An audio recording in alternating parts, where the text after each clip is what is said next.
বাংলাদেশে ভারতীয় গোয়েন্দা সংস্থা রয়ের প্রকাশ্য আধিপত্য ঠেকাতে সতর্ক থাকার পরামর্শ দিয়েছেন বিশ্লেষকরা।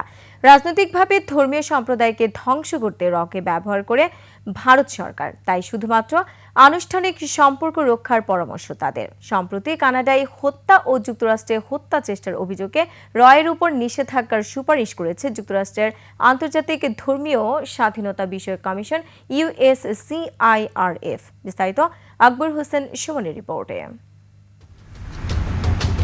United states commission on international religious freedom USCIRF 2024-এর বার্ষিক প্রতিবেদন প্রকাশ করেছে।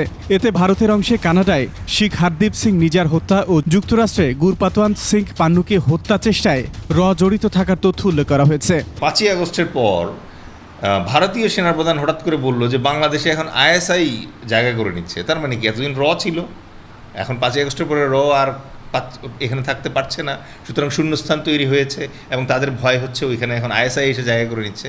তার মানে বলেন, ISI বলেন, CIA বলেন, মোসাদ বলেন, এরা আসলে এই স্টাইলই অপারেশন করে। রয়ের মাফিয়া আচরণ এবং প্রভাব খাটানো নমুনায় উল্লেখযোগ্য বাংলাদেশ। আমলাতন্ত্রে পদোন্নতি কিংবা সরকারের নীতি নির্ধারণীতে নাক গলানোর বিষয়গুলো এখন প্রকাশ্য। জিনিস এত বেশি খুল্লা হয়ে গিয়েছিল যে রয়ের ক্লিয়ারেন্স ছাড়া বাংলাদেশের ওসির পোস্টিং হয় না, থানার ওসির পোস্টিং হয় না রয়ের মানে ক্লিয়ারেন্স এবং রেকমেন্ডেশনস ছাড়া। সামরিক বাহিনীগুলোতে মানে কে GOC হবে, কে জেনারেল হবে, এই জাতীয় যে মানে সিদ্ধান্তগুলো, এগুলোও নাকি রয়ের মাধ্যমেই হতো। তাহলে রয়ের তো একটা স্পষ্ট রোল ছিল, স্পেসিফিক রোল ছিল। জেনেক্সে শিফট করো, লাইফকে লিফট করো। কারণ হিসেবে এখনও পতিত সরকারের একটি বড় অংশের সঙ্গে ভারতের হৃদ্রতাপূর্ণ সম্পর্ককে দায়ী করেন সাবেক এই কূটনীতিক।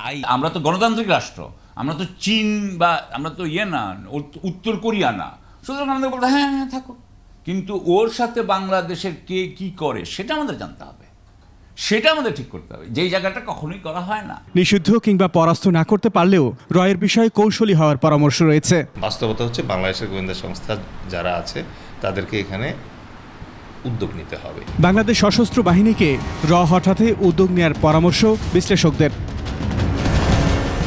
আকবর হোসেন সুমন, 21 টেলিভিশন, ঢাকা।